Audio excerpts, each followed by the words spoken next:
validation, now I validate myself. Building inner strength, putting doubt up on the shelf. No more unnecessary drama, no more wasted time. Climbing higher constantly, making my own climb. Standing on higher ground, where excellence is found. My potential knows no bounds. Raising the bar, breaking ground. My network is my net worth. Choose your company wise. Surround yourself with eagles, not with sheep in disguise. Every interaction is a reflection of my brand. Quality over quantity, that's my personal command. Standing on higher ground, where excellence is found. My potential knows no bounds. Raising the bar, breaking ground.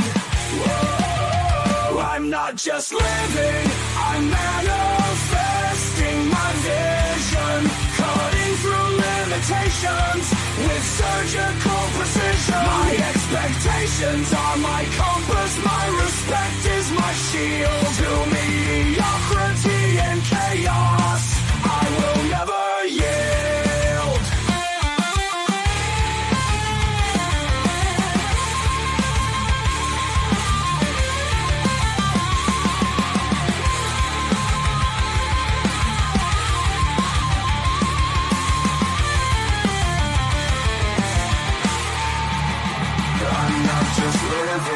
I'm manifesting my vision, cutting through limitations with surgical precision. My expectations are my compass, my respect is my shield. To mediocrity and chaos, I will never yield. Standing on higher ground, where excellence is found. My potential knows no bounds. Raising the bar, breaking ground.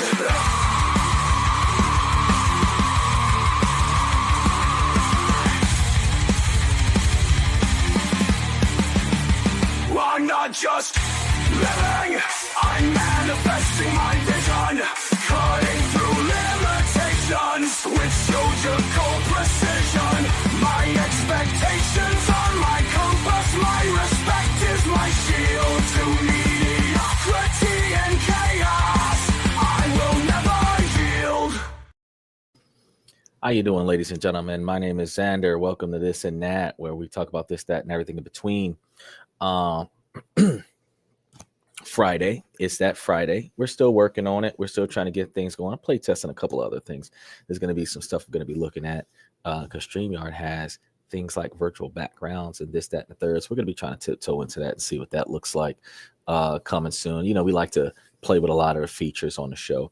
I appreciate you guys coming to the show today. We're going to be talking about is love worth changing for? That's basically what we're going to be talking about today. Make sure that you guys like and subscribe as you come through. Make sure that you guys take the opportunity to look into the membership, and make sure that you share this information with somebody that you know needs it, somebody that you know that'll argue against it. I take all challengers. I love it when individuals like to get into a debate with me over the topics at hand. We are, in fact, live 7 nights a week. So I want you guys to know that we are live 7 nights a week. And with that, it is encouraged that you guys come every night of the week because we've got something different every day. Typically, we've been trying to trend it to get on. I know Mr. Satellite said that he was going to be coming on today and trying to do like an 11 o'clock with like astrology. And I told him, I said, well, if you dive in with astrology, then we'll talk about astrology. But till you dive in, we got a topic every day of the week, and we're going to cover that topic, and then we're going to cover astrology, and then we're going to tiptoe back to that topic. So I don't think he's got 2 hours worth of astrology conversation to talk about. I don't do a lot of research on astrology. So I do have some limited knowledge based on my understandings from college, but college was a while back. So I don't have all of the knowledge and information about astrology, but I can always do the research on a topic in order to cover a portion of the topic. However,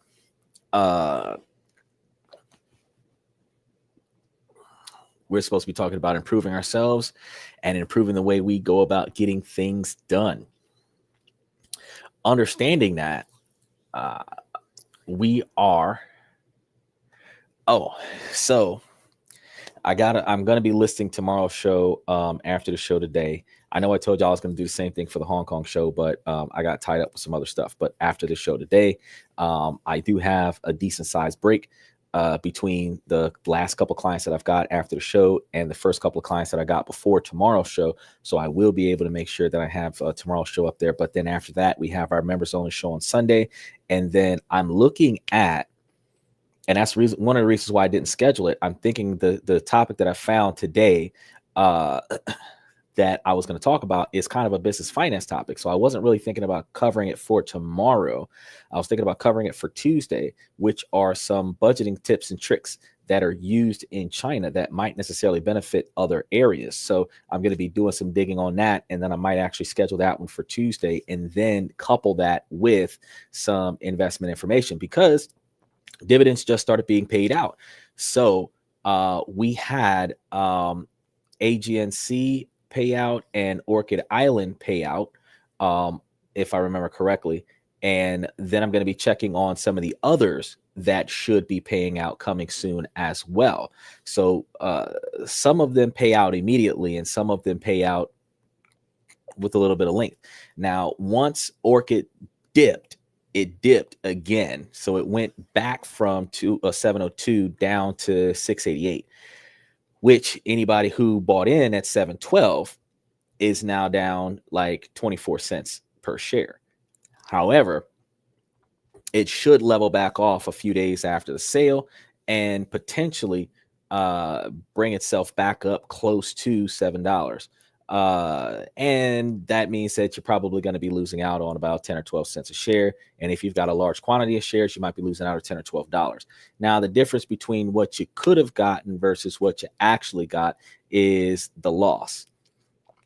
Remember, we said that we're going to be bouncing around from stock to stock with the dividend rotation fund. And if you're guaranteedly going to sell, if you end up losing $17 on on the fact that Orchid took a dip, you just note, buy in after the 23rd, buy in after the 25th when that bad boy sinks down to 680, and then buy into it and then ride that wave for less days, where when you do sell a couple days after that, it is up 20 or 30 cents higher than what it once was. So recognize there's going to be some loss, but we're going to be trying to make sure that we find gains as well. So it's a growing process when we start working on the investment opportunities, and we're going to have more highs than we have lows. So even though we might not get what we're looking for out of Orchid, we might decide to put all of our money in AGNC because AGNC is stable. While Orchid is cheaper, AGNC is stable. They both do 12 cents a share, but AGNC doesn't take a massive dip, which the volatility causes you to experience losses if you're doing short-term dividend rotations. So probably could have bought into AGNC and gotten almost the same amount, if not a little bit more. But when you sold, you would have sold on a plus instead of selling at a minus, and the minus offsetting the dividend distribution. You ended up potentially making more from AGNC than what you would have made from Orchid. So for next month, probably buy into AGNC, see what happens. Now, as we move forward, we know that International Seaway is next. So sometime over the next 5 days, probably, I want to say as quickly as Friday, double check my calendar, something as quickly as next week, Friday, because we are, Friday is the 6th. If you sell on Friday the 6th, you have the 2 days between Monday and Tuesday for it to clear, and then you can still buy in by Wednesday and be on the books for Thursday. So you're probably going to have to either sell on Friday or sell on Saturday and have it sold on Monday so that it clears by Wednesday so that you can buy in for Thursday and be on the books for Thursday.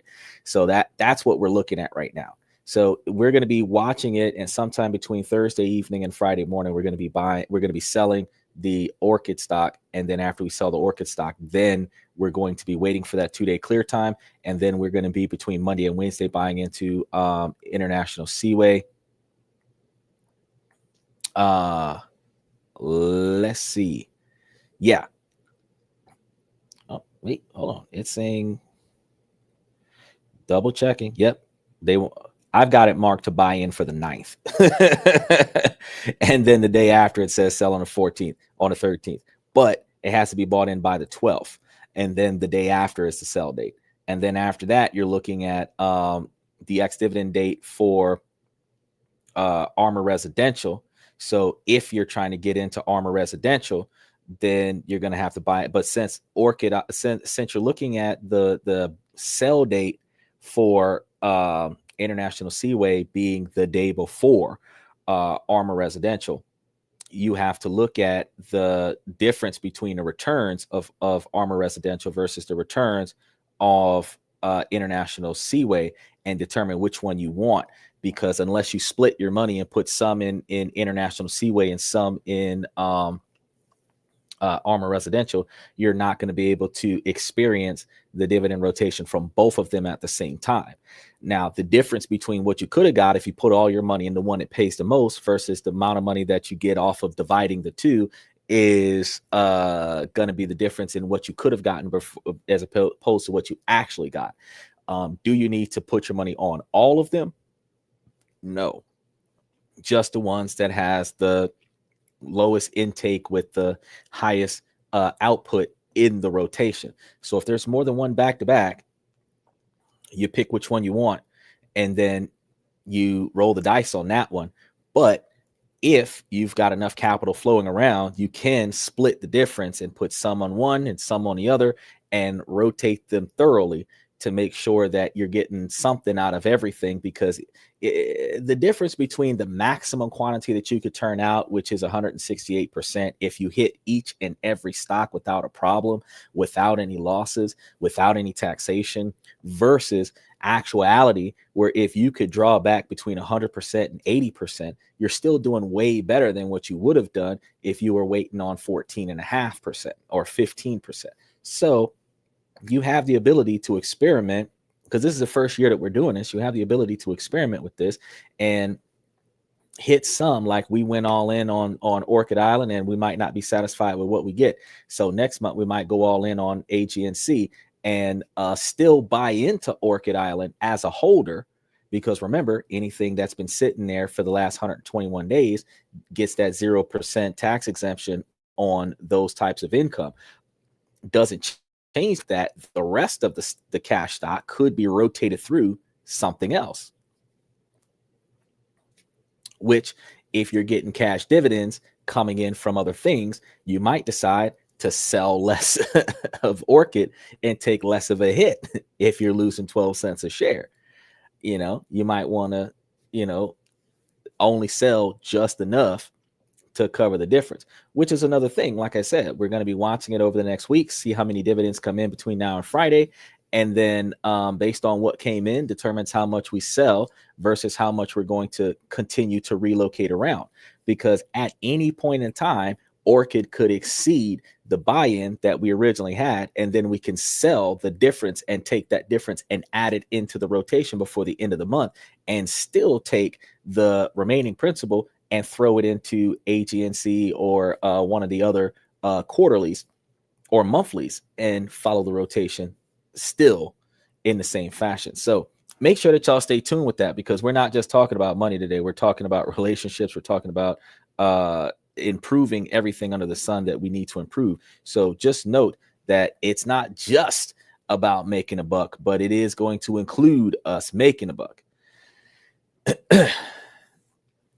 So let's dive deep into the question that echoes into the hearts of so many, especially women.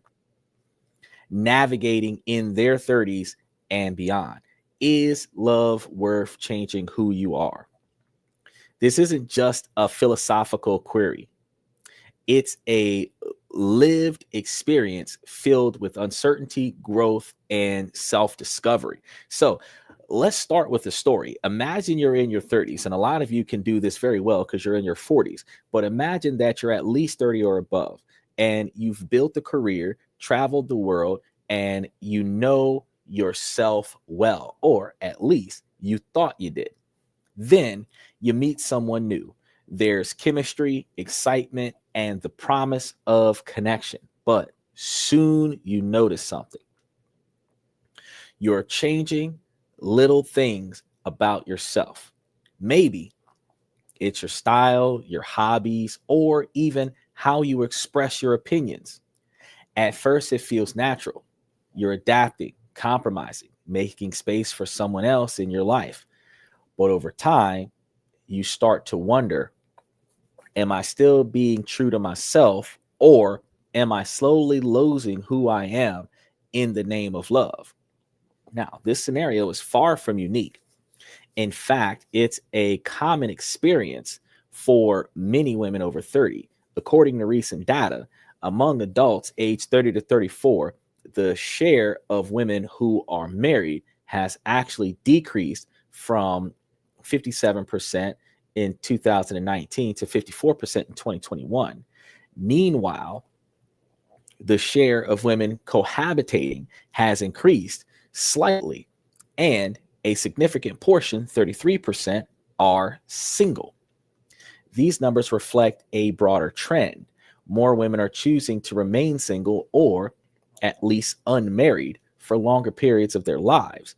By 2030, it's projected that 45% of women between the ages of 25 and 44 will be single and childless, a dramatic shift from previous generations where marriage and motherhood were considered the norm. Being childless at 25 is actually a plus because that's very hard for women to do these days. However, childless with a 2,000 plus body count, we're probably not going to find that either. Society has long placed expectations on women to settle down, get married, and start a family by certain ages. For women over 30, these expectations can feel like a ticking clock. Friends, family, and even strangers might ask, why aren't you married yet? Or don't you want children? These questions, though well-meaning, can create immense pressure and stress. Take, for example, a story of a woman named Sarah, a 32-year-old marketing executive. Sarah describes how every family gathering became a barrage of questions about her relationship status.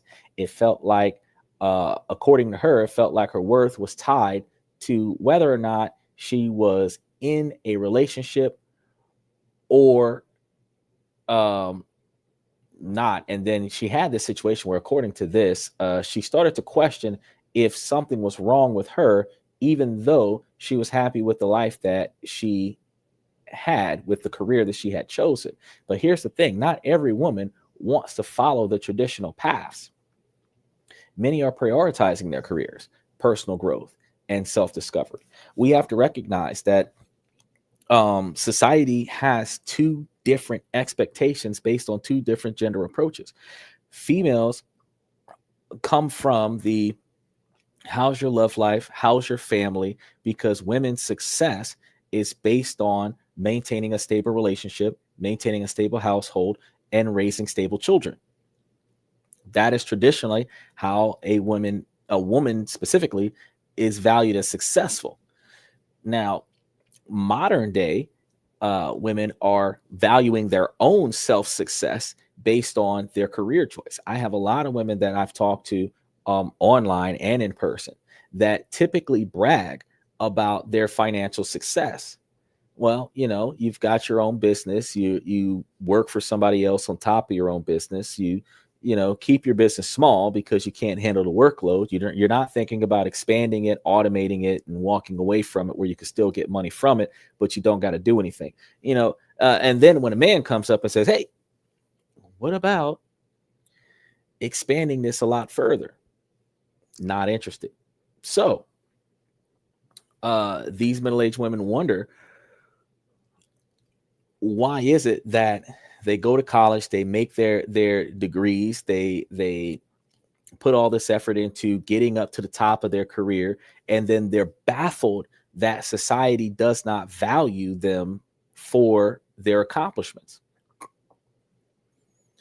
because expectations from women in social interactions are not tied to financial contributions, and they're not tied to the quantity of book knowledge that the woman has. Now, if you walk into a relationship with a lot of street smarts, you might bode well in the relationship because you can accomplish things and get stuff done without having to be told. But you can have 5 or 7 degrees. That doesn't make you a valuable woman. You can have a Fortune 500 job, but that doesn't necessarily make you a valuable woman to a man. Now, that might make you proud of yourself, and you should be. But we're talking about the difference between what your partner values in you versus what you value in your partner. A woman is not going to say that a man with a good heart is valuable to her if he's broke, he doesn't have a job, he's living off of other people. A woman is not going to say that a man is valuable if he's not capable, if he does not know how to do anything practical, and he has to depend on her to accomplish it all, but he has a good heart. They're not going to consider a man valuable if he's weak. He can't do anything physically strenuous, and he relies on her to do all of the heavy lifting. You have to realize that society has its roles. And if you can't fill those parts, you're not considered valuable to the opposite sex based off of what you can't do that you're expected to do. So this is something that we have to take into heavy consideration when we start looking for partners, because we need to make sure that, just like a job interview, we meet their expectations before we determine if they're meeting ours. And I understand that I've told you guys plenty of times before that you do need to pay attention to if they're meeting your expectations before you do the song and dance of entertaining them to convince them to hang around. But before you start looking for the partner that you're going to partner with, you're supposed to be analyzing the majority of their expectations. What do they want from you? And can you provide that? Now, if you can, that's the person that you can choose to decide if you want that person, and can they provide for you what you want. Now, this type of mentality works both ways, because if women find out how they stack up to the expectations of men and either choose to change or choose a different man, then before she starts making demands of the man, she knows that she can meet all of his expectations. Likewise, before a man presents himself to a woman, or after he presents himself to a woman, because a man is not going to know what a woman wants until he asks her what her name is. Women know what a man wants because the man approached her. So he's telling her what he's looking for in a woman. And really, ladies, before you ask him what he does for a living, you should be asking him what is he looking for from you? What is his expectations from you? And then if you can meet those expectations, what are you getting out of the deal? Because again, relationships in Western culture is transactional. Now, women can find themselves traveling, pursuing advanced degrees, and building meaningful friendships. And being single in your 30s isn't just about being alone. It's about being free to explore life on your own terms, which is not something that you can readily do when you're in a committed relationship with somebody else. Despite these positive changes, the stigma of being single in your 30s persists. Women often report feeling judged or left behind if they're not married or in a serious relationship. Some even describe feeling like expired goods, as if their worth diminished with age. Those are the smart ones, because truth be told, in modern society, in most countries around the world, after about 25 or 27, they actually have terminologies that means expired goods. But that does not mean that you're not worth something to somebody. It just means that the average individual is less likely to pursue you. But historically speaking, we've already done the research, and the average positive partnership is of a man that's dating a woman that's half his age plus 7. So if he's 40, she's 27. So if she's 35 and he's 41, he's more likely to date a 28-year-old than he is to date a 35-year-old. A man that's 50, half his age is 25 plus 7, is more likely to date a 32-year-old than he would be to date a 45-year-old. See what I'm saying? And that is going to give off that perception of expired goods. Now, the mentality and cooperation between women and men is going to be in that dynamic. Now, I understand that there is a matrix there. You're not going to be able to pull that off if you're 20 years old, because half your age plus 7 is 17, and you're going to have to really stop the line at 18. But if you're 22, though, half of your 21 is probably when you can start using that mathematics, because half of your age, half of 21 is going to be like 11, 12, 11 and a half, and then plus 7 would be 18 and a half, so almost 19, and that's when you start dancing on legal age. So more over the age of 18. So probably going to have to add an asterisk to that mathematical equation and say half your age plus 7, not less than 18 years of age, equal to or greater than 18. Either way, the math is still sound, right? The younger the women are, the more cooperative they are, and the more fertile they are, so the more they'll be able to bear children. So if you don't care about children anymore, if you're done having kids as a man, you're going to be okay with a 40-year-old woman. If you're still interested in having kids as a man, you're not going to be okay with a 40-year-old woman. You'll give up on your idea of having children because you've committed to a woman that does not want to have children. But if your goal is to have children, you're going to X out every woman that doesn't want to or cannot have children. That's just how it is. The same way on the opposite side, women are going to X out men that are financially challenged. So if a man don't have enough money, if he does not have enough lifestyle for her, if his budget is beneath her expenses, he's not on the board. No matter how good of a heart he has, no matter how good of a character he has, no matter what kind of personality he's got, he could dedicate his whole life to her. It's not gonna matter, because the value from a lot of women is the status and resources of the man, and the value from a lot of men is the cooperation and willingness to produce from the women. And since these two things are not weighted equally, a woman cannot make herself financially successful and highly educated and be valued based off of her willingness to cooperate with the man and reproduce children. Those two dynamics are not the same. So she's saying that she's a higher value woman because she's smart and financially successful, but she's not cooperative and she's not willing to have children. That means your value is way down here, but your self-perception of yourself is way up here. You're calling yourself a 10, but based on your qualifications for what is expected of you, you're like a 2. Now, you're highly attractive, but if you're not meeting the expectations of the list, then you're further down on the list than what you actually thought. Now, you might meet all of your expectations of a man on your list, replacing the need of a man being self-sustainable. But that does not mean that you will be valued for that from a man. So we got to think about that. Now, these perceptions is not only hurtful, but also some women believe that a lot of these conceptions are deeply inaccurate, but I'm going to tell you, they're not.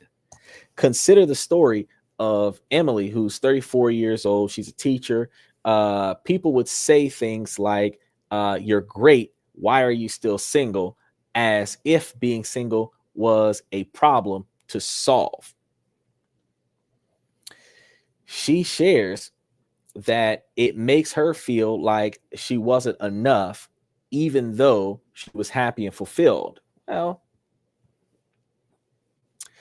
the thing is that a lot of people will come off, it seems to be a bit rude, but a lot of people come off with the understanding that if you are what they consider a catch or a keeper, okay,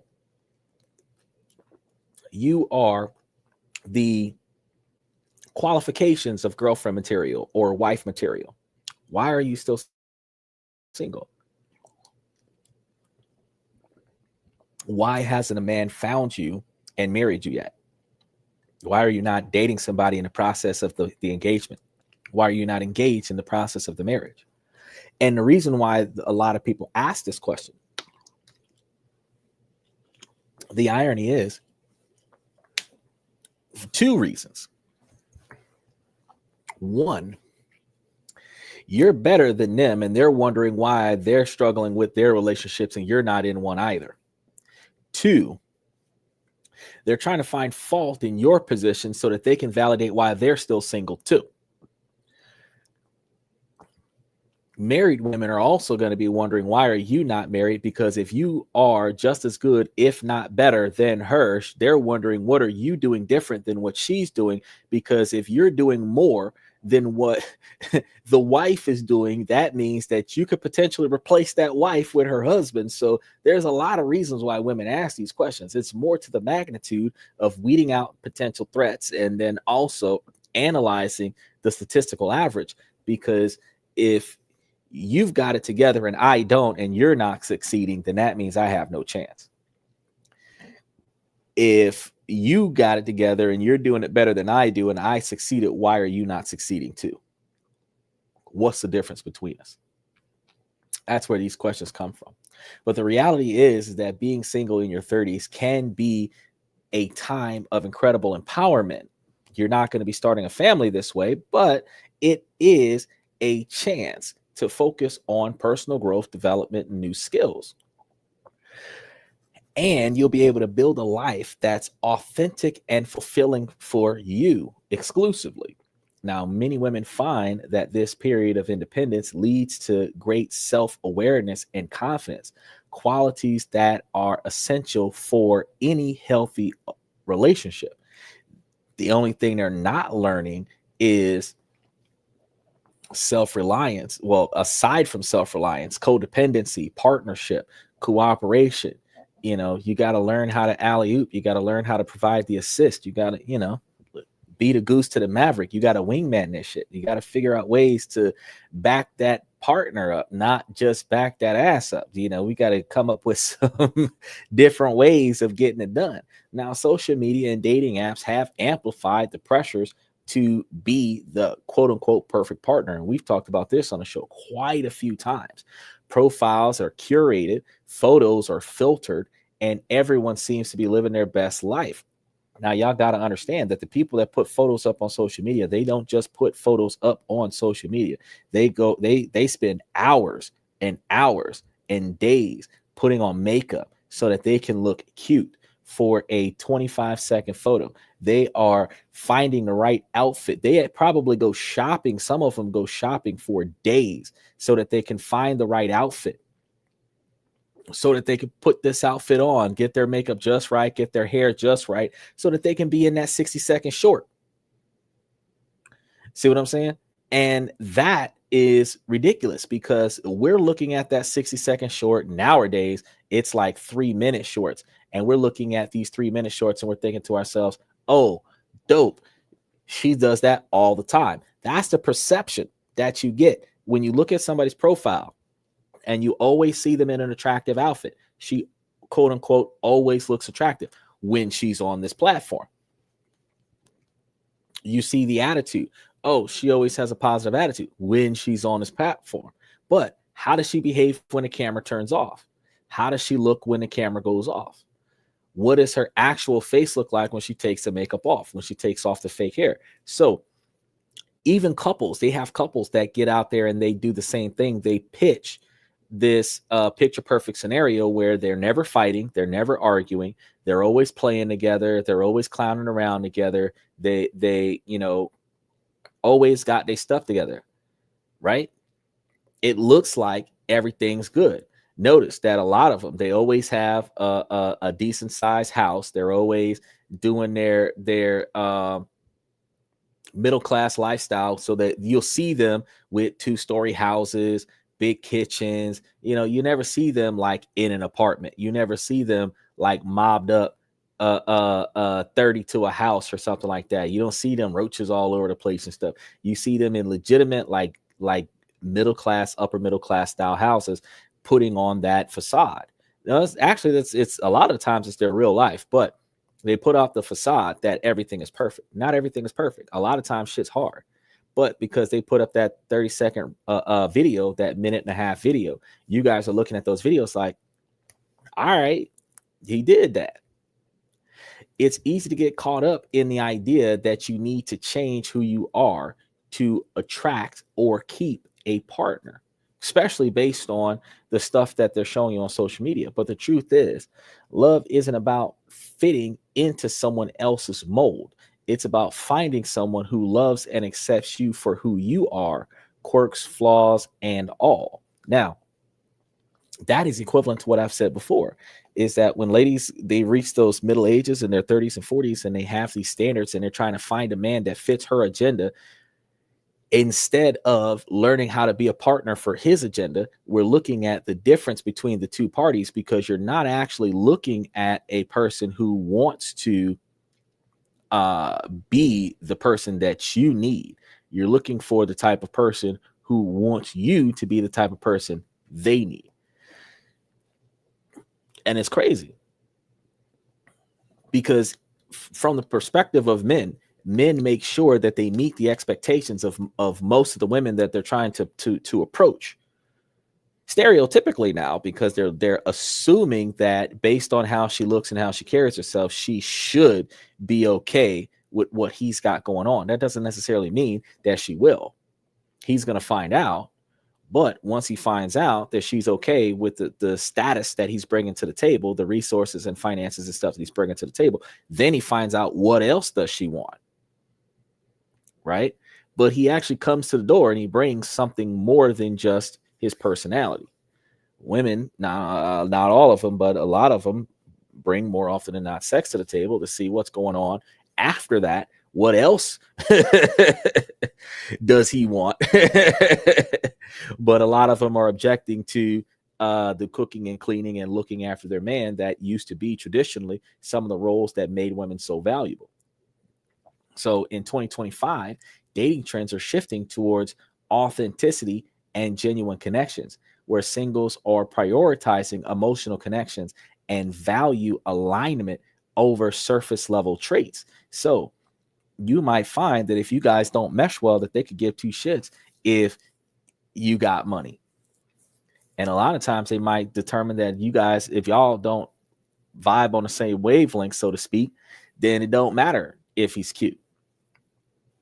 But still in all, there aren't very many women that are willing to tiptoe down that path of financial poverty just because the guy's got a good personality. So they do still have their limits, but they'll make a little bit of a sacrifice in certain areas to get a few things that they want in others. Now, remember, interest-based dating is on the rise, with people connecting over shared passions and niche hobbies. Companies are even creating curated group experiences like dinner with strangers, stargazing, or collecting vintage vinyls to foster deeper, more meaningful connections.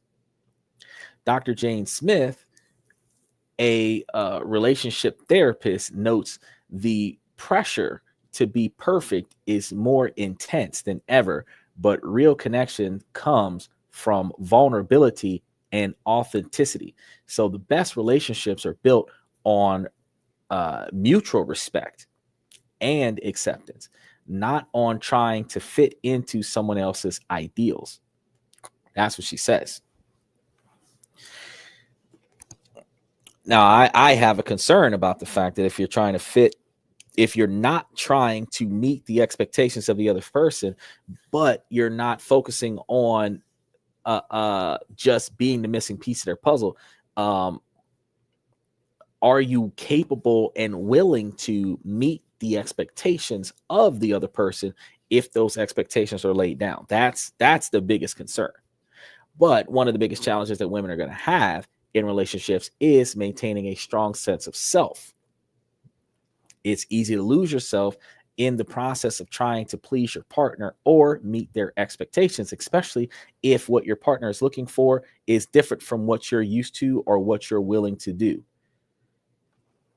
I've seen friends change their entire style, hobby, and even values just to fit in with their partner's world.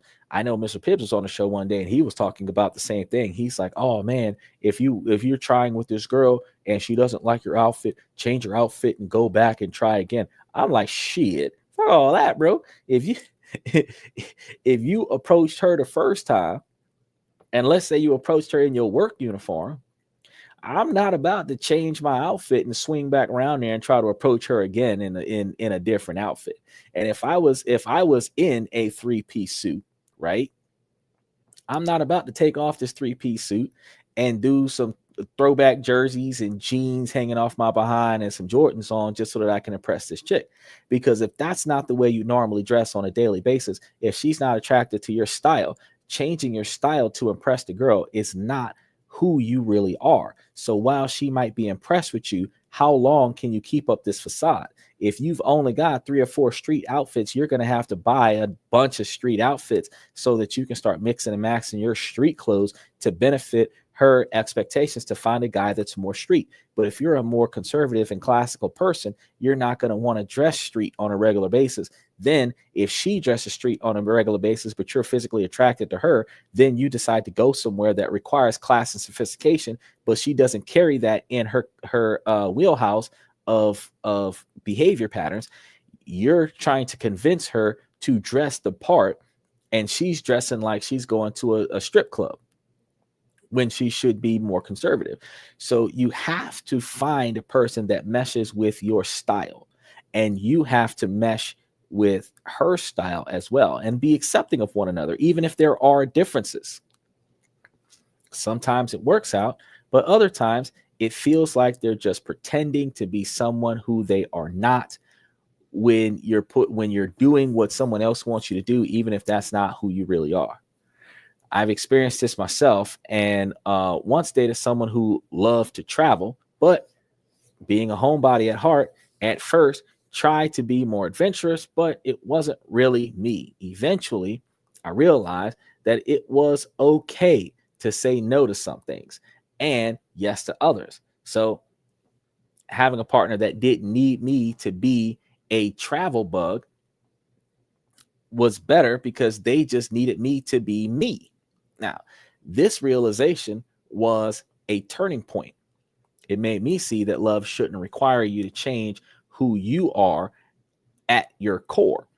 And you should never want somebody to change who they are at their core, because that's who you fell in love with to begin with. Instead, it should make you feel more like yourself, not less like yourself. It should enhance your life, not control your life. Authenticity is the foundation of any healthy relationship. And when you're true to yourself, you attract people who appreciate you for who you are. So this is especially important in modern dating landscapes where superficial judgments and perfectionism can overshadow genuine connections. Leading with authenticity means being honest about your interests, values, and boundaries. It means saying no when something doesn't feel right and yes when it does. It means recognizing that you don't have to love everything your partner loves, and that's okay. The key is to find someone who respects your individuality and encourage you to be your best self. Consider the story of Lisa, a 36-year-old graphic designer. Here goes a third woman. She used to try to like all the things her partner liked just to make him happy. But when she started being honest about what she enjoyed, she attracted people who genuinely appreciated her for who she was. And it was a game changer for her. So when women over 30 face a unique set of challenges in the dating world, we come to understand that many have been through a plethora of breakups, divorces, or even abusive relationships. And these experiences can leave emotional scars, extremely deep emotional scars, making it difficult to trust or open up to new partners. Communication issues, fears of intimacy, and emotional readiness are common hurdles. Personal experiences also shape relationship dynamics, where women over 30 may have developed certain habits or coping mechanisms that affect their relationships. For example, they might have a hard time expressing their needs or emotions, or they might tend to people please. And I always encourage people, do not people please. Yes, you're supposed to put effort into making your partner happy, but you're not supposed to do that at the extent of sacrificing yourself for your partner's happy. Because if you're not happy just to make them happy, then that is not good for you. It doesn't matter if you're a man or a woman. Your happiness should not be sacrificed for their happiness. Now, when you guys have limited resources and you're trying to rob Peter to pay Paul, so to speak, and you're trying to make ends meet, you might take a financial sacrifice. You might take an effort sacrifice for the sake of your partner, but you do not sacrifice your happiness for the sake of somebody else's happiness, especially in the type of relationship where they're not going to reciprocate and sacrifice their happiness to ensure that you are happy in return. Where if you guys both can't be happy at the same time, you're passing happiness back and forth like a hot potato. But they're putting in effort to make sure that you're happy when they recognize that you're making sacrifices to your happiness. And you're making sacrifices to your happiness to recognize that they need extra effort to be happy. Recognizing these types of behaviors, you are putting in work in your relationship. Work is a requirement for a happy and healthy relationship. It is not a piece of cake. It is not a sudden, it's just going to happen. You guys just don't like fist bump one day and then all of a sudden like 20 years of marriage passes by with 5 kids, 3 of them in college. You've got to put in that effort. Now, these patterns can create tension and conflict, especially if their partner is also set in their ways. So being a people pleaser to your partner, recognizing that your partner is not going to change, you're changing for your partner, offset by your partner's refusal to change, will make you extremely frustrated. And a case study from Reddit highlights this very well. I left an awful 10+ year relationship at 37 and met the most amazing partner at 38. He's everything I always wanted and more. In the very beginning, he was very apprehensive to comment.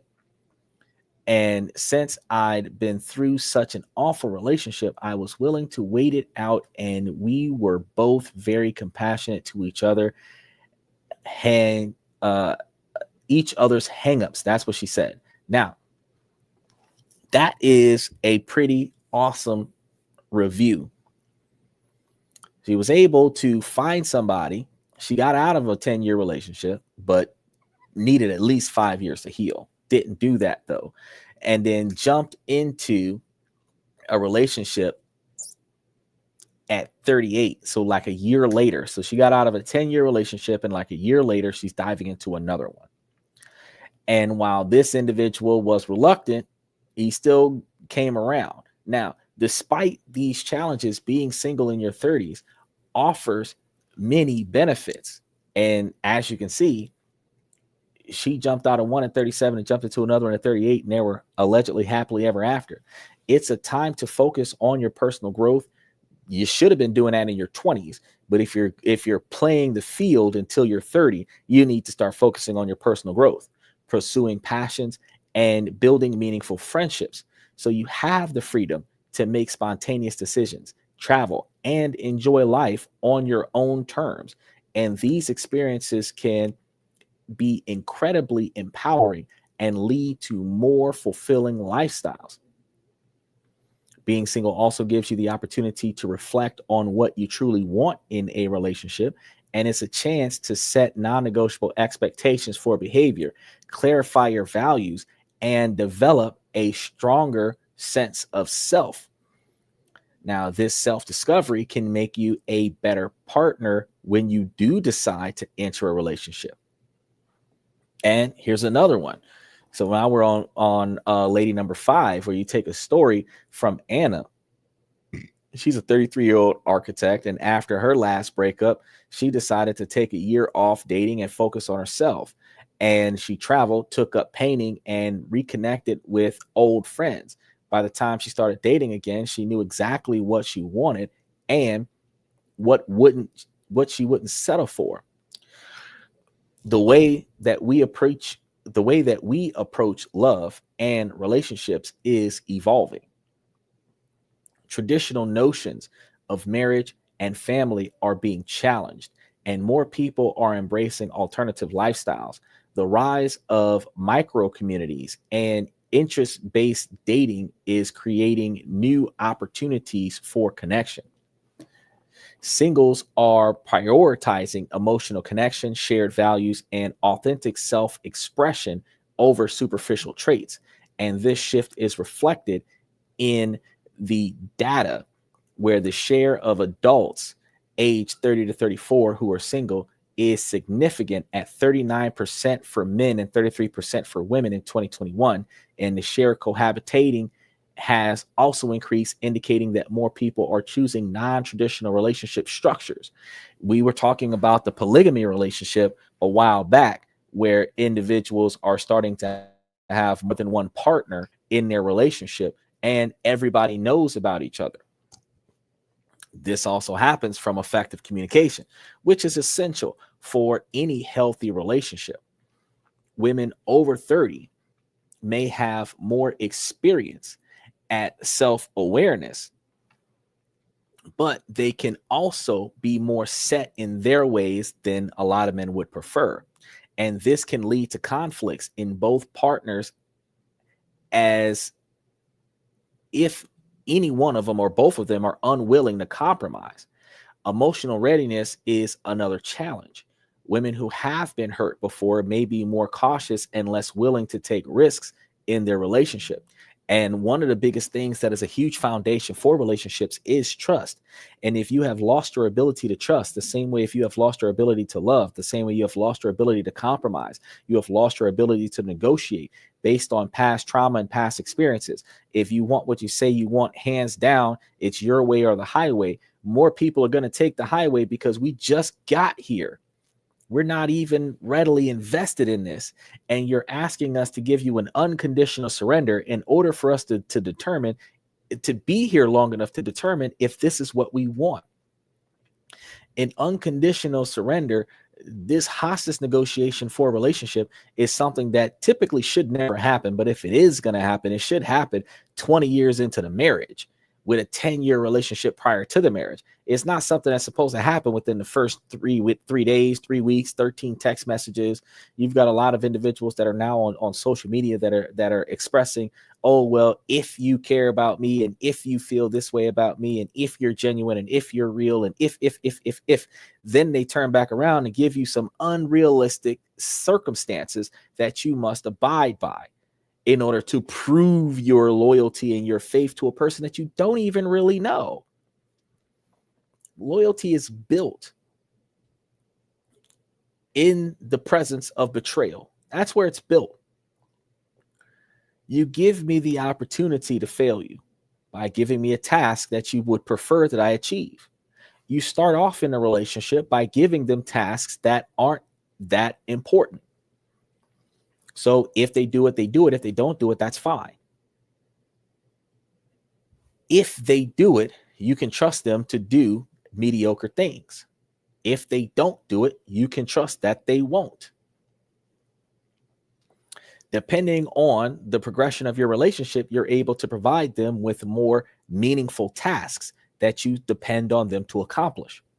If they comply with those mediocre tasks or those meaningful tasks, then you can count on them for those meaningful scenarios. Take, for example, a single parent with a child needs a babysitter, leaves the child with a friend of theirs.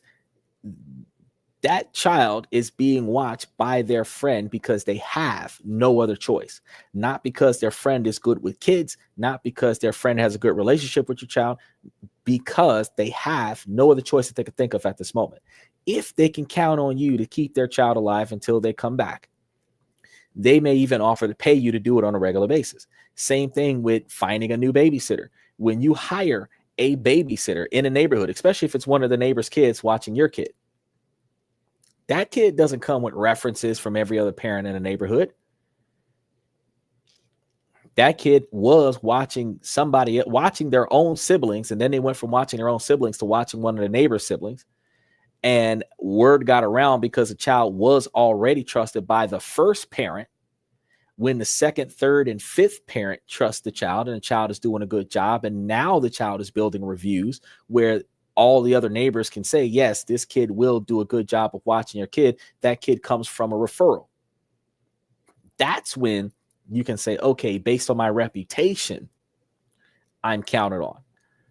But the trust of watching the kid is the same way to trust if you bring in my car back, if you take my car, the trust of you not vandalizing my house if I leave you in my house, the trust of you not wasting all of my money if I give you my wallet or my credit card, the trust that if I give you more money than you need to make this purchase, that you're going to give me back my change. Nobody knows if this is going to end the way we want it to end. We are hoping that it does. But until it does, you're acting on blind faith.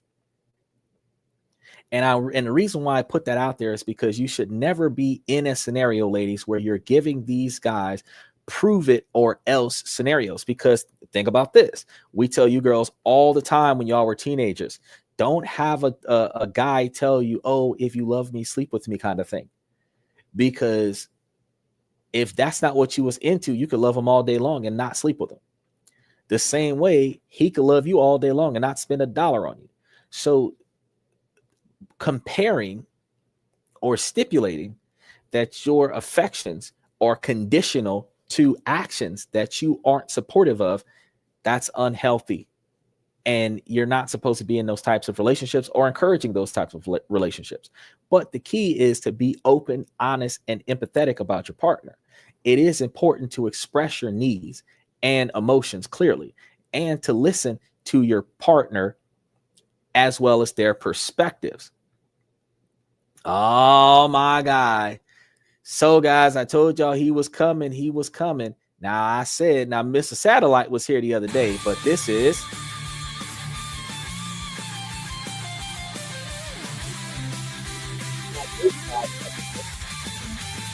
It's been a few days since Bayside has showed up. Special shout out to Bayside.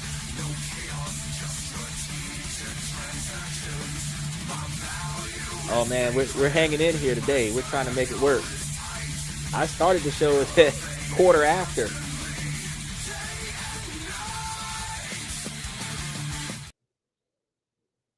I think I did a better job with yours than what I did with Mr. Satellite. Oh, look at that. Happy birthday. So are you graduating or are your kids graduating?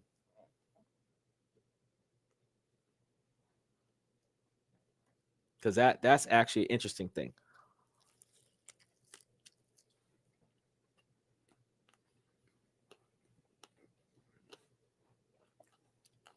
Then I think about it. I'm eating these burgers. So the Fit Chef recipe, I did another one. I got to edit the videos this weekend and get them up there. I did some shrimp burgers. So shrimp and ground beef. I put a lot of ingredients in there. I had like the bell peppers, and we had like honey and pepper jack and all kinds of stuff in there. I did a nice little video. Oh, your stepson, your birthday, and your stepson's graduation. Oh, your stepson's birthday and graduation. Okay, I get it. Okay. And your daughter celebrating her. Oh yeah, because school is out like Friday, so everybody should be doing something. Technically, they should have been done with school today, and like everybody's like wilding out. They should have had like the last week of school where they didn't even have to show up this past week, So they should be excited, ready for summer. I'm looking at a changeover of clientele as a result. Speaking of, since school is done, I need to reach out to Sarah and see if she's going to be coming in.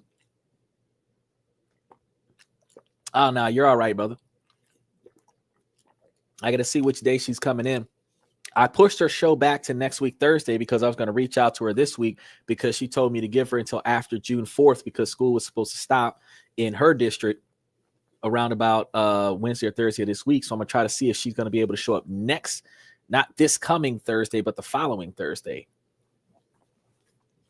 Oh, yeah, definitely. I keep telling myself I'm going to put Fish Chef links up there, but I got I made the burgers. It's the shrimp and ground beef burgers. It's like a surf and turf blended thing. So it's not like a burger with shrimp on top of it. It is a burger with shrimp mixed into it with the cheese and I used some eggs and some breadcrumbs, and we had the pepper jack and the mozzarella cheese, and we got the fried onion rings on top. And all of the fixins. I'm telling you, it was crazy, bro. And I only spent like $80 on it, which is cheaper than the enchiladas. And the interesting part about it is that I had 5 pounds of ground beef, right? 5.5 pounds of ground beef, 2 pounds of shrimp. I've only used about a pound of burgers so far, and I've made about 13 burgers, right? So I still have about 4 more pounds of ground beef to cook off this week as I have time. Everything's in the fridge. And as I cook off those burgers, they're like little reasonable sized burgers, the regular ones that you can get from the regular burger bun from Walmart. So it's regular sized burger. It's not those jumbo burgers that you've seen Cooking with Kaya doing, but the burger is still, they're bigger than the sliders you would get from Steak and Shake. They're bigger than sliders. They're bigger than sliders. It's okay. So like a Big Mac, like probably the size of a Wendy's burger, probably the size of a not a quarter pounder with cheese, but like a double cheeseburger, just like thicker kind of situation like that. So it's not that whole, it's bigger than a slider. It's bigger than a slider. It is like a full size, like real burger bun with a burger on it with no extra bread space. But it's less than a quarter pound of meat for each one. So it's still very, but 1-2 sandwiches, that's it, you're full. So when I did I did so many of those. Yeah, well, the recipe said to do it that size for portion control. So because this is still a diet plan, but I love meat, so my diet plan has to have a decent quantity of meat in it. And the portion control is like the size of a burger bun kind of thing. So I made sure that I sized up the burger bun to match up how big the ball of meat was supposed to be, and then I made it into like a little burger thing. I'm gonna put everything together. You're gonna kind of see what it looks like, but they are fantastic. I put them on yesterday's show. So I think when Mr. Satellite dove in, I put it on yesterday's show, so he was able to see it. If you watch yesterday's show, I had 4 burgers on the plate because I started eating them before the show. I was like, man, I'm hungry. And by the time I finished with those, I had 4 yesterday and 2 today, and I'm still full over like 6 hours. Like my dad had something. He was like, these are great. And I'm like, I know. He's like, Chef Xander, I know. Oh, yeah. And okay, so remember I told you guys about the coffee company. They were supposed to be sending us some coffee. That's happening too. So they're supposed to be sent, and I ordered the cups. So the podcast cup and a podcast apron for the cooking show was coming. And I used Usman's recommendation, the alchemy of I think it's called like the alchemy of cooking, or the alchemy of food, something like that. I use that as the name of the playlist, and I got to turn it into a podcast, but I got to add a few more videos to it and turn it into the podcast. So that's going to be another thing that I'm doing. So as you guys recommend stuff, I'm throwing it on in there. So I'll have my second food video on the show by the end of this week, by the end of this coming week. And it should be a little bit different than the other one. But I think I'm going to use the same sound clip, but I'm going to be like putting Fit Chef's logo across the top. I'm going to be putting images and stuff like that in there. Bayside says, speaking about loving meat, we went to a Brazilian steakhouse today. Pops loving it too. Awesome. Yeah, my dad was definitely loving it. What Brazilian steakhouse did you go to?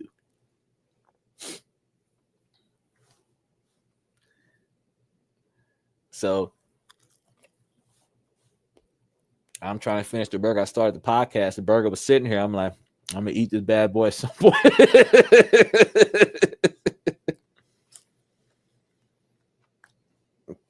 It reminds me when I go to the restaurants and I get steak and lobster. And like when you go to Olive Garden, it costs a lot of money to do this. But I go to Olive Garden and I get the gorgonzola steak and the shrimp Alfredo pasta. And I have them cut the gorgonzola steak and put it into the shrimp Alfredo pasta with the blue cheese crumbles and everything. It's basically buying 2 meals and putting it on one plate. But what I do is I get the 2 for $25, and they put it together, and then I got 2 plates. So it's still a $25 plate of food, but I get 2 plates. And then whatever she wants. And if it works out well, I'm eating one dinner with her at the restaurant, and I'm getting one dinner to take home after the restaurant. If we both get a 2 for $25, whatever we ate at the restaurant for dinner is the same thing that we eat later, either later that day or the next day after that dinner. So we get to have the same meal twice for $100 plus drinks and tip. Still like $125 or $130 dinner, but at least you can eat twice on it. And you also make sure that you take home some free bread and an extra portion of the bottomless salad. Even if you're full, order one more bottomless salad since it's free. And then when they come back around and offer you dessert, you get the check and you keep that bottomless salad. So you got 1 full salad and 2 full meals and 3 or 4 extra pieces of bread. Tip the chick $5 or $10. Walk out the door. 2 meals, $145. There's your tip for the day. But you said you went to a Brazilian steakhouse. I love steakhouses. I'm a big fan of red meat.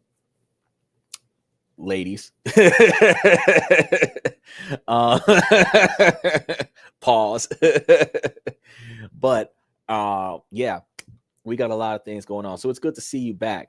Today I know you've been following along. We're partway through. We were just getting into building a foundation around the relationships, and we were talking about the 30-year-olds that were having trouble with their dating abilities in comparison to the fact that we can find love and it is worth changing reasonably, but we're not supposed to change our entire core. We're just supposed to adapt to the scenario that we're currently involved in. He said, Galpo Guancho Steakhouse. Okay. I went to Kamichi, I think is what it's called, Kamichi Steakhouse, and then there was I can't remember the other one, which was a hibachi grill.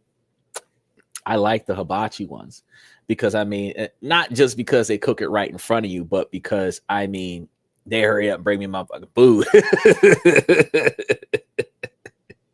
It doesn't have a long journey from the kitchen, but there's another restaurant. I can't remember the name of it off the top of my head. That was a buffet where they would bring you a lot of I did a lot of seafood, so they used to bring like egg rolls, sushi rolls, all this other stuff, and I ate the whole menu. I think it was like $19.99, all you could eat, and whatever you you took home as a to-go plate, you had to pay for the to-go plate, but all you could eat. So if it was in your mouth, you ate it. So we would get full, and then after we get full, we would put like 2 or 3 more of them in our mouth and be chewing on our way out the door.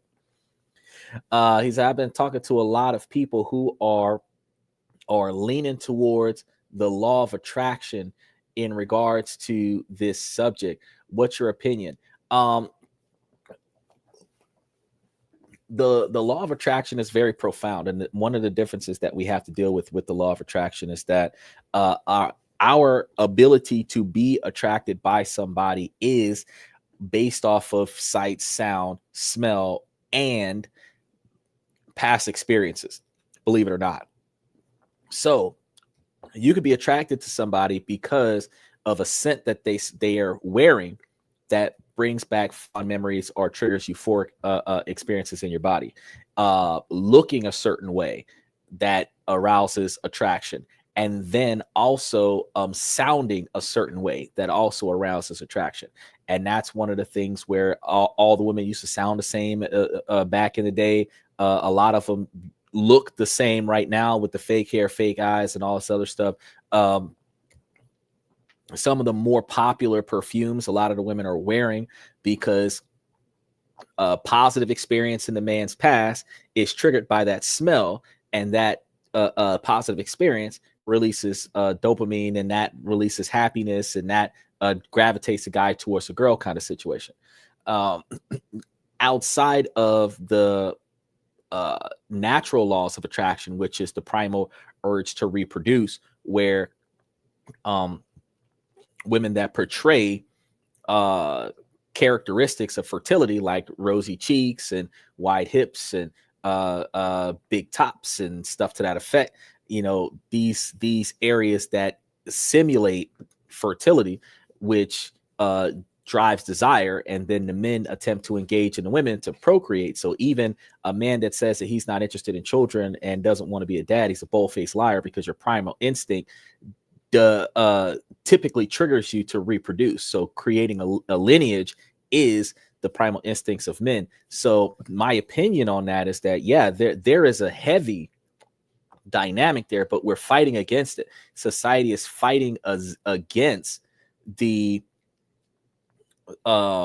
natural laws of attraction, and now we have artificial and superficial means to attract the opposite sex, and that is putting us into a pitfall, because that's not getting us long-term meaningful relationships. What it's getting us, if anything, is a one-night stand. A lot of the times people they're now rizzing it up, which is like the abbreviation of charisma. They're rizzing it up to just see if they got it. They will just see if they can capture that person's attention briefly. And while, yeah, you might be able to go over there and spontaneously shock somebody into getting your undivided attention for a brief moment, and then walk off with the satisfaction that you captivated this person for 5 seconds. But can you keep that person's attention for 20 years? That's the question. Whether or not you can distract her in a conversation in the moment or distract her in life forever is the difference. And people think that if I can captivate this person for a few seconds, that I did my thing as a person. Whether it's man or a woman, they both have that same mentality. Oh, if I can turn heads. But sweetheart, turning heads ain't nothing if he don't want to stay with you. Yeah, he was watching you and almost crashed into the car in front of him, but he kept driving. Your ass is still walking. He says, Xander, I don't know what it is, but I love the smell of Michael Kors for women. You know what's funny?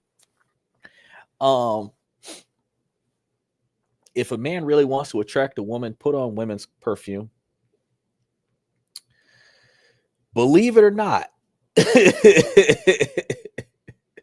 believe it or not, if you want to attract a woman, put on women's perfume. Because what do you think the women are, when they go to the store, they spend their whole day loving how women's perfume smells.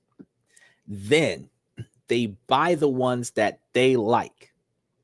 They don't buy the one that you like. They don't buy the one that I like. They buy the one that they like, and they wear that because that's their signature scent. That's the scent that they want to smell and be smelled by, right? Now, guys, we just get some cologne that meshes well with our body odor so that we ain't funky. That's it. That's all we do. It don't matter what it is. It doesn't matter if it's the Michael Kors. It doesn't matter if and you're saying that you like the Michael Kors for women. It is the women's perfume that a guy can rock that, and more women would chase that. That and I've come to find out that if you mix Old Spice with Draca Noir, that's a very good combination. And if you mix those together, like for some reason, that really turns heads. And I strongly believe because great grandpa, granddad wore those colognes, that Old Spice is triggering. And you're also going to recognize the age difference when you're wearing Old Spice, even if you blend it with something else. Because if you're wearing Old Spice, mature women are going to recognize that. But what you're going to remind them of is their father, their grandfather, their uncle, a male mentor in their life that they really respected and appreciated. And that's going to trigger a psychological response for them to behave accordingly to your objective. Now, when you stop wearing that, their attitude is going to change because they're following sensory reception from past experience. And when you change colognes or change the signature smell, they're going to change their behavior because they're no longer attracted to the scent that you're no longer carrying, right? But if you create your own signature scent, and I actually had somebody offer us up here on This and That a cologne line, and I was like, oh yeah, we'll get into that later on when we're banking on money. We're not banking on money right now, but we'll get to that down the line. And rocking a signature scent, when you walk past people are going to be like, oh, dip. And yeah, you're going to have like a big bottle at the house and a portable bottle so that you can add some more on when you get out the car, so that when they get in the car, they be, you know what I'm saying, give you a deep breath. But yes, I have found myself, there's a large quantity of them that I enjoy, but they're more like fruity, like peach, strawberry, banana kind of thing. They're, it's not too citrusy, but I don't really, as long as they don't come out there smelling like musty armpits, I don't really care what she's wearing. I'm not just sitting over here like, oh man, chasing this girl because she smells good. But I can say that there have been some perfumes where the perfume she was wearing alone made the heart skip a beat, which would undoubtedly cause me to look back and see who reacted, who caused that particular reaction. And that look back is what motivates most men to go back over there and go and talk to her. But women aren't putting on that type of stuff to find a husband. They're putting on that kind of stuff to get attention. So once they've been acknowledged, they dismiss the man because your job here is done. You've acknowledged that I smell good. You're acknowledged that I look good. That's the fulfillment that I needed. Get out of my face. Which deflects so many potential positive suitors. So even at 30, 35, 40 years old, you're never supposed to cold shoulder any person, because that person could have been the person that you needed to make to fulfill the gaps in your relationship. So I'm glad you brought that up. That was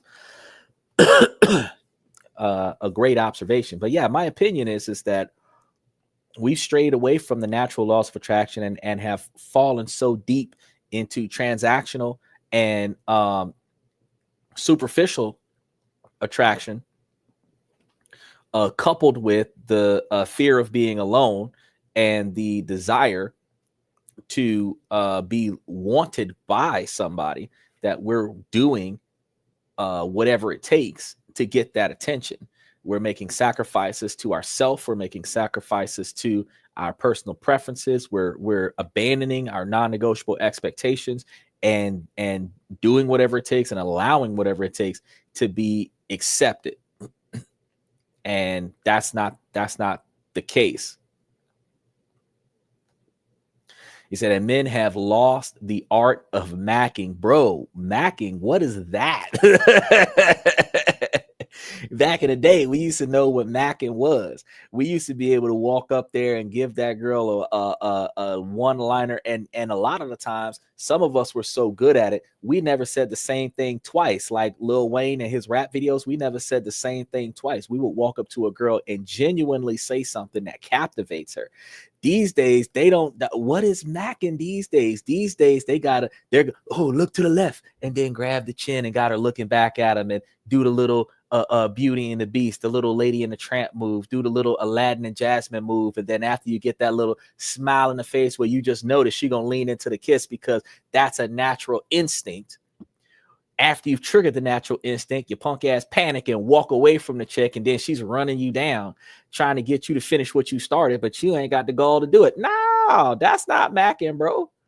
But in that 60-second YouTube video that you made where you sit here and got this girl's attention, you was able to riz her up. So now she's focused on you. Like that other dude that was walking down the street, and he'll walk up to a chick and he'll just start holding her hand and just keep going. I don't give a damn if that was a prank or not. Fact is, bro, is that if you locked hands with her and she did not pull away, that's a wrap, dude. Like the fact that you didn't have to do nothing and she committed to this walk with no explanation, no who are you or nothing. That like you should have just kept that going. Like that legit is like the truest art of like grabbing a chick. Like you just literally like, if she don't let go of my hand, this is the one. You take her for the rest of the day until she let your hand go, until y'all part ways. Like matter of fact, she might be going in a different direction as you, but she not gonna let your hand go. So now y'all gonna sit here and start talking about where is you going because you still got my hand kind of shit. And they got no pickup lines. He said, oh yeah, the hand holding prank. It kind of upset me because the black boys were kind of shunned off. I don't like that one. Well, okay, so there's these black dudes, they go up to a lot of the white girls, really, and they'll go and grab their hand and just keep walking with them. And they air the ones where the woman doesn't reject them. But yeah, exactly, caveman style. They air the ones where the woman doesn't reject them. But sometimes they do put up the bloopers where the women do reject them, because not every woman is going to, yes, your mind tactic. You do realize that the confidence of a man to say not your mind, they actually are pleased by that in a way. They don't want you to dominate them where they don't have a say, but they want you to control the situation where they don't need to say. Which is confusing, because if we say too much too often, they never have an input, and then they're pissed off because they want to say something. But if you take control of the situation, and when they're indecisive, you're making the decisions that they would prefer for you to make without them having to make those decisions, they're all on board with that. So when they don't know what they want, you decide for them the way they would preferably decide.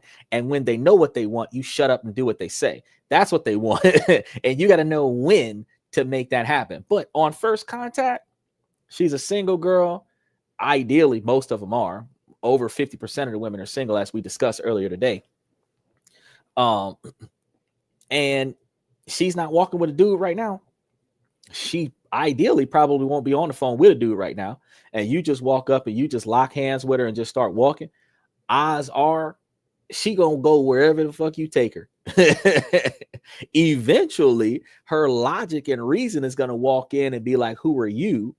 And eventually she might actually reject you instinctually, specifically because you're not originally her type. But initially, that first like minute or two that you got her hand and y'all walking in the same direction, she's thinking about how she wishes she could get this all the time. She's thinking about how it's amazing that you came out of nowhere and chose her out of all the people on this block. She's weighing the odds. Is this too good to be true? And then after she's come down from cloud 9, that's when she start asking you who you are, what you got going on. She might even try to get your phone number to see if that's going to happen even further. But once she starts overthinking this situation, that's when everything starts going downhill, because that's when she's going to be in a position where she's going to gauge you versus what her friends would prefer, versus what society would prefer, based on a financial status that she prefers. And if you don't stack up, you're still not going to make it.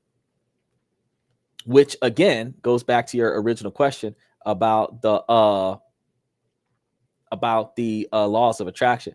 Since it's not about just finding that person that's going to stick with you and never let you go, but that hand holding tactic right there, bro, that caveman approach, like you said, that your mind tactic approach, like that's legit. Like walk up, like she's out there by herself, especially if she by herself. Because if she out there with a female, another female, or a group of females, hands down, if you walk up to this chick and you grab her hand, her homegirl is gonna cock block for her and not allow her to find happiness, because she would prefer for the group to stay single than to promote one of her friends finding a good man. And that is terrible behavior, because no man ever does that to another man unless he wants the same girl that his homeboy is going for. That's the only time they cock block. But if I don't care who she is and you want her, more often than not, bros work together to say, I got you, bro. I'm gonna make sure you get this one. Guys work together as a team to do that.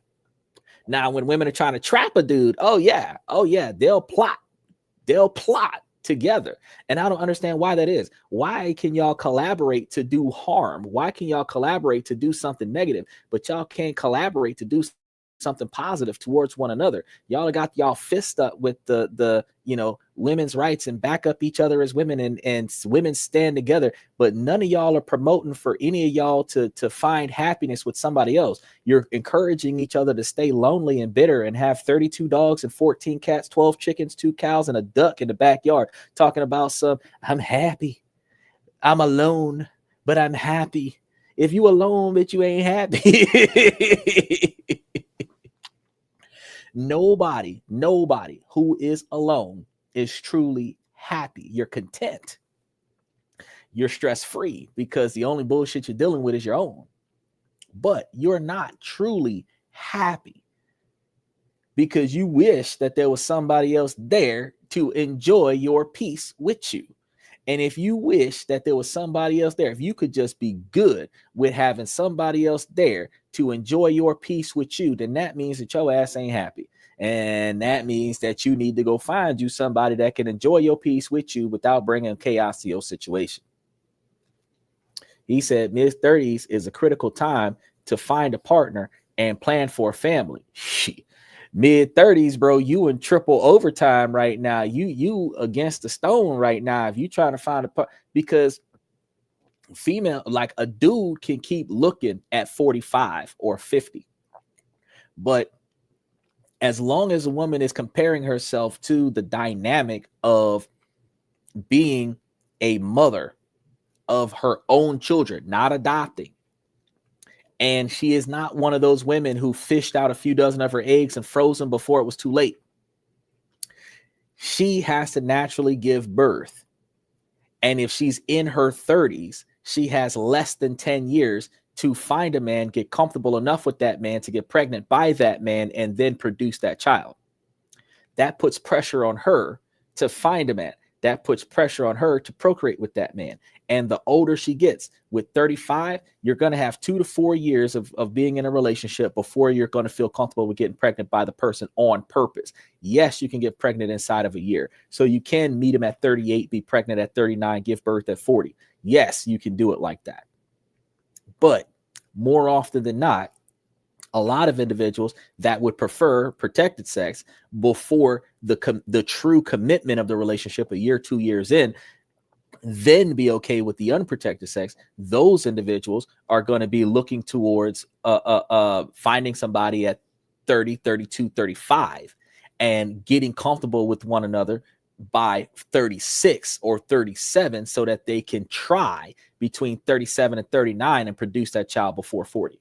And if you're hoping to have more than one kid, you're probably going to have to start closer to 27, because typically this day and age, we're not willing to have back-to-back children where you're having one child at 38, one child at 39, and one child at 40. That's not usually how it works out these days. Typically, the kids are a year and some months apart. So likewise, you end up with, because you also got to realize that genetically speaking, because now we're going into biology class, Usman, we go STEM. During the breastfeeding phase, you're not always ovulating to procreate again. So you have, during the pregnancy phase, you're not getting pregnant. During the breastfeeding phase, which is typically the first 3 months of the child's life, you're not typically trying to get pregnant. And if you're dealing with the child, more often than not, you're not even in the mood to do anything. So typically a year and 3 or a year and 5 months would be the age gap between you and your siblings, because right after you stop breastfeeding, your mama got pregnant again. That's how it worked out. And that's going to be a natural factor. So when we're looking at this, if you're trying to have more than one kid, if you're 35, you're likely to have 2 if you have one at 37 and one at 39. And that's about it.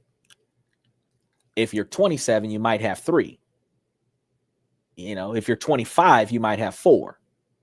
See how that works? So every other year is what you're aiming for if you're doing back-to-back children. But if you're doing one child every 3 years kind of thing, at 30, you might have 2 kids. So yeah, mid-30s for women, it's a critical time if you're going to be the mother of your own children. Now, y'all can go and adopt other people's kids, because there are plenty of children being taken by the state and held for ransom and then adopted out in the system. So you can always do that. But if you're trying to get your own naturally born children, men got more time to find that right person than women. And then those women that start getting too close to menopause stop being an option. And that's why the value of women depreciates over time, because when you start adding childbirth to the mix, not just being a partner, when you add childbirth to the mix, the value of a woman declines when she can no longer have children, or when she's no longer willing to have children. So if you've already got 2 or 3 kids and you don't want any more, yeah, that's kind of downhill slope there. Carrying on though, building a foundation of trust and mutual respect is essential for the lasting connections in relationships. And building a foundation of trust in a relationship requires us to put a year to 2 years of honest effort into the relationship to see the relationship successful before we start committing to lifelong changes like marriage or childbirth. And that's another reason why men are going to be aiming for women that are 50% of their age plus 7. So a 41, 42, 43-year-old man is going to be looking for women 25, 26, 27, 28, because the 2 or 4 years of commitment with that female still gives him 5 or 7 years to have 1 or 2 kids. Men can continue to reproduce at 50. Women are not dropping babies like that at 50. They have like 25% fertility at like 35 or 40 in comparison to their 20s. So by the time that they get to 50, when they have a whole year of nothing going on during menopause, if they're able to give birth after menopause, the percentage is extremely low and complications are extremely high. Now, Dr. Smith adds communication is the bedrock of any relationship.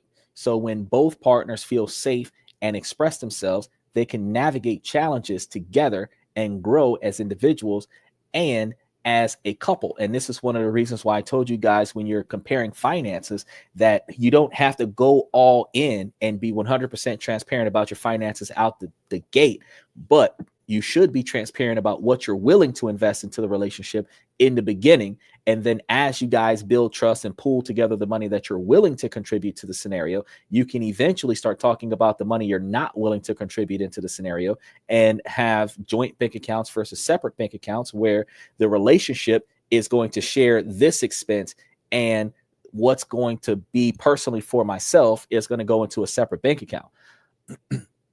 Same thing I told you guys about building a trust for every relationship, setting up life insurance policies for all your exes, and, you know, building a scenario where if in the event something happens where one of your exes dies, you get a shit ton of money. That's how you work this thing out, right?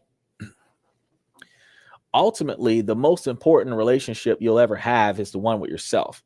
And that's one of the reasons why a lot of people believe that they can call themselves a 10 as a false sense of security, and self-love and acceptance being foundations for any healthy partnership requires you to have confidence in yourself, but it has to be realistic confidence. You cannot lie to yourself and say that you're perfect, even when you're out of shape and with a piss poor attitude. It doesn't work that way. You understand that you are the best that you can be. That doesn't make you perfect. It's just under your current situation, based on the stuff that you're willing to do, this is as good as you're going to get. That doesn't make you a 10. It might make you a 6, but you're a damn good 6. You understand? You might be one of the better 6s on the market, but you're a 6. You can't walk up here and tell me that you're 185 pounds at 4'9", 4'11", 5'2", wearing 6-cent stilettos and saying that you're a 10. You are not a 10, sweetheart. You got 3 stomachs and 2 of them are hanging over your belt and 1 of them is poking out under your belt. That is not a 10 in most standards. Now, doesn't mean that you're not attractive. Somebody will like you, but you recognize that you've got work to do on yourself. Toning that up, because big girls can be fit too. It's just that if you know that you got to tone it up and you haven't toned it up, that's a flaw. And if that's a flaw, then you're not perfect.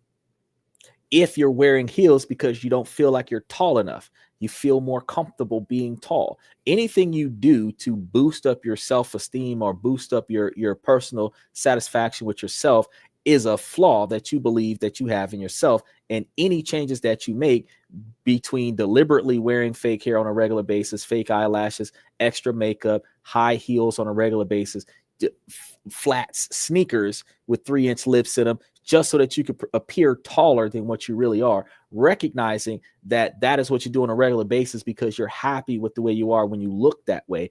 That is a level of flaws that you have, which means that you're not a 10. It means that you're like a 7, a 6. If you're a solid 7, you know what I'm saying? A solid 7, then, be that. You're a perfect 7. You could be a perfect 7, but you're not a perfect 10. Nobody's perfect. I'm not a 10. I'm not a 10.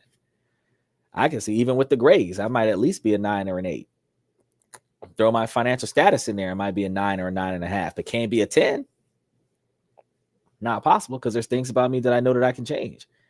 There's things about me that I know that I can improve. Now, as I continue to improve, I'm getting closer and closer to my ideal expectation of myself, but that does not mean that I am meeting the ideal expectations of my partner. So I still have to, after I've reached the pinnacle of perfection of my own self expectations, I still have to start over and meet the expectations of my partner. And that's what the women in their 30s are forgetting. Once you have satisfied with what you want yourself to be, you still have to make some adjustments to be the person that your partner wants you to be.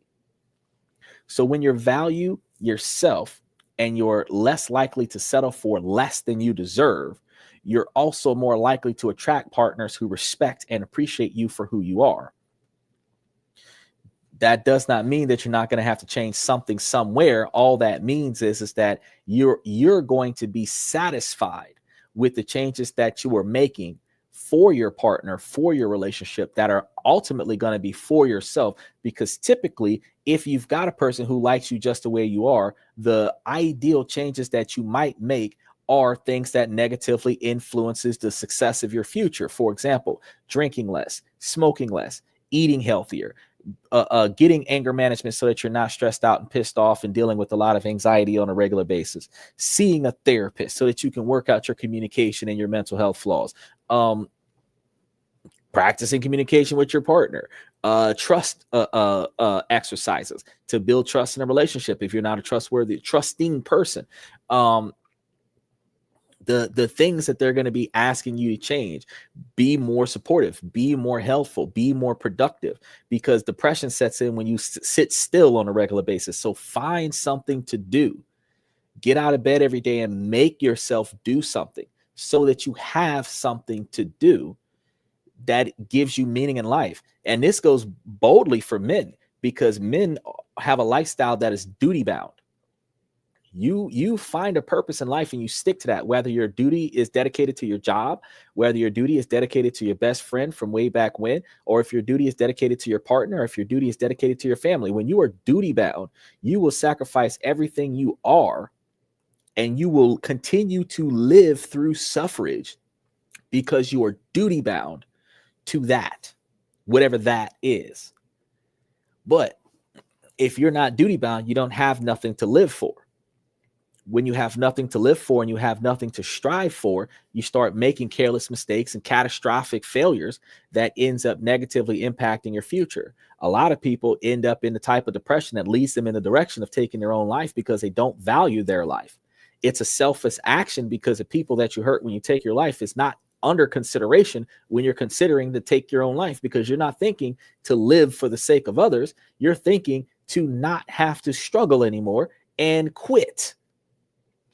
Some people aren't going to like that statement, but that's the mentality that runs through. Whether it is caused by pain, whether it's caused by torture, whether it's caused by trauma, that is the mentality, is that you don't want to continue this path. So you want to quit now. And this is the best way to do it, according to your observations. It's never the best way to do it, but that's the direction that you go when you're falling into the wrong mentality. So starting by making your own bed every day, starting by cleaning the house a couple times a week, starting by taking a walk around the neighborhood. If you got dogs, take them out on a regular basis.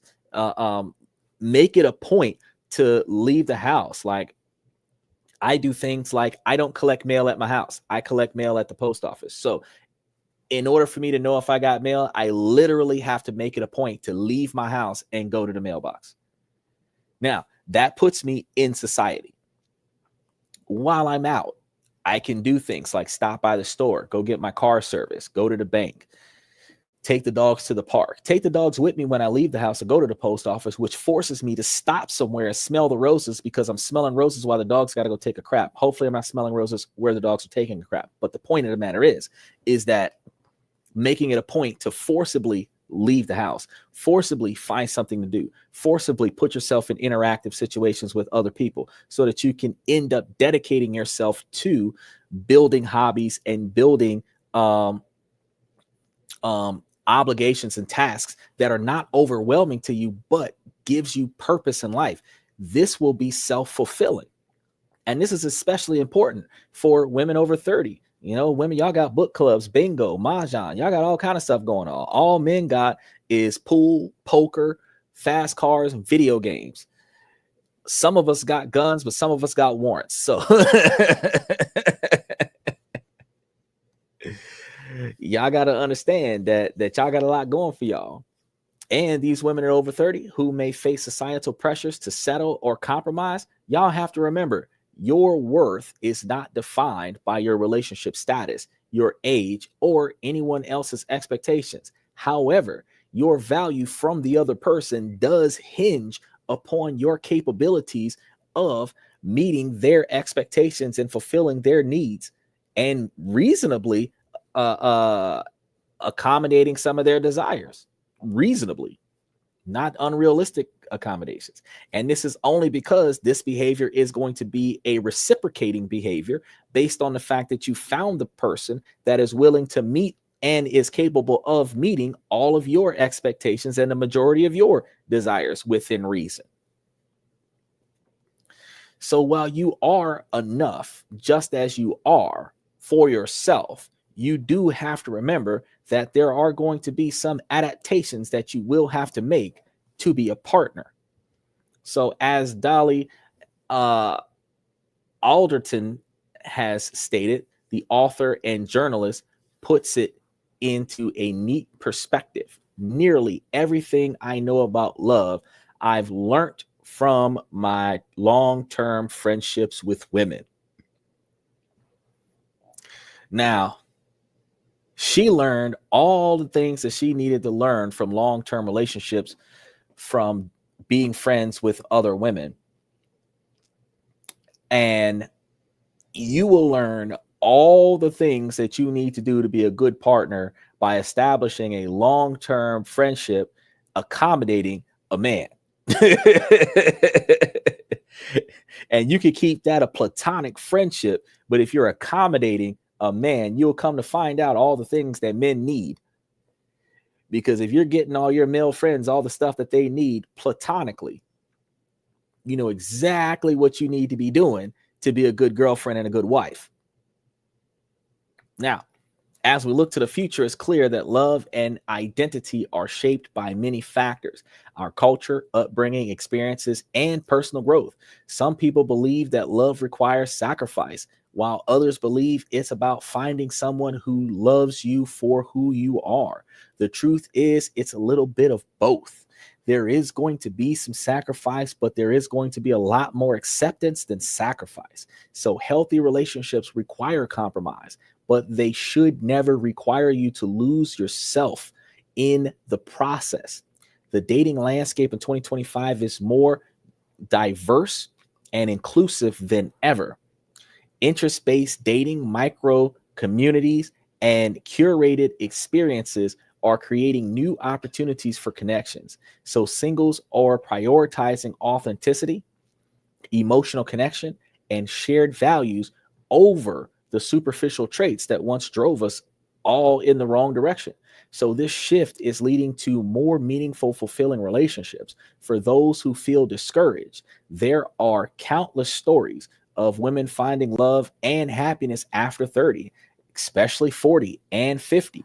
On Reddit, there are women that share their experiences. One that specifically stated, I told you guys about this earlier before, that after she left her 10-year relationship when she was 37, a year later at 38, she found everything she was looking for in another man. There was another woman that also wrote that she dated a bunch of guys who were all wrong for her in her 20s. And then in her 30s, she gave up on dating, worked on getting stronger and more confident. At 42, she finally felt she felt ready to date again. And then she started online dating and met the person that she's married to now. So she was out there dropping it like it's hot in her 20s, stopped dating, stopped hooking up with people in her 30s, and then got out there in her 40s and found her husband. It is still possible.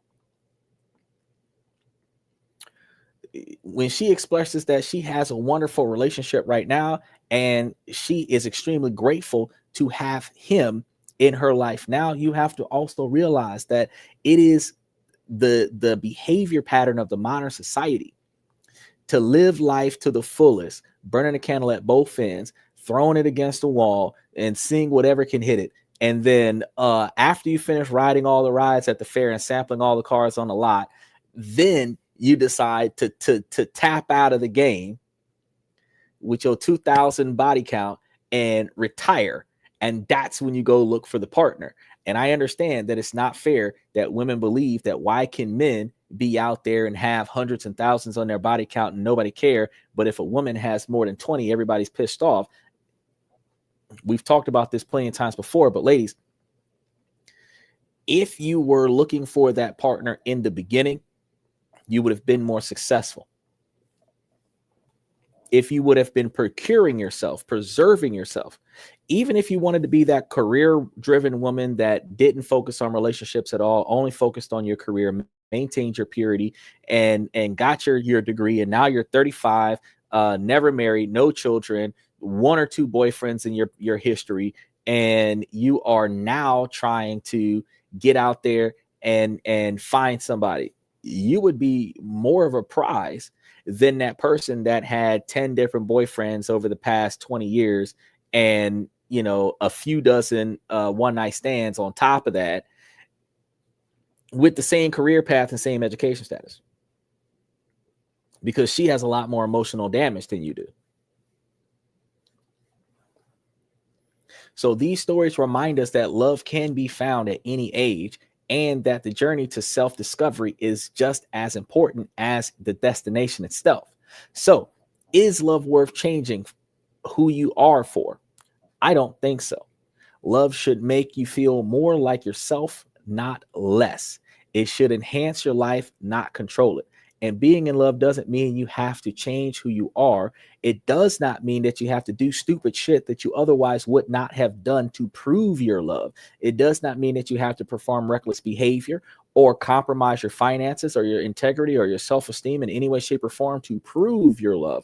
And it does not mean that you need to allow yourself to be stalked by your partner to prove your loyalty in love. If they don't trust you, don't be with you. But likewise, in order for your partner to come to your aid, you got to check in repetitively. So make sure that they know where you're at, where you're going, and where you're coming from. And when any one of those situations change, update them. I'm leaving where I'm at. I'm on my way to taking whatever route, because if in the event that you lose contact with me over a reasonable period of time, and a reasonable period of time is going to be for me a few hours, because I respond regularly. So if I stop responding, you ain't talked to me in several hours, you should be, hey, are you okay? That's not stalking. How are things going where you are? Because odds are I stopped communicating with you because I'm going through some shit. I could use some backup, and you were not the first thing that crossed my mind. So I'm trying to figure this shit out. If I stop communicating with you and then you reach out to me and you don't get a response, I'm in trouble.